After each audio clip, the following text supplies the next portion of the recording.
হত্যার বিচার না হওয়া পর্যন্ত, ইনসাফ প্রতিষ্ঠা না হওয়া পর্যন্ত বাংলাদেশের স্বাধীনতা সার্বভৌমত্বের জন্য,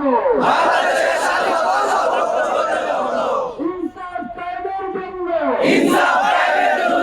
ন্যায় বিচার প্রতিষ্ঠার জন্য আমাদের সংগ্রাম চলছে, আমাদের সংগ্রাম চলবে।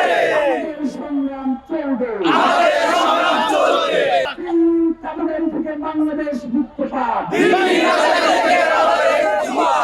বাংলাদেশ জিন্দাবাদ, ইনকিলাব জিন্দাবাদ।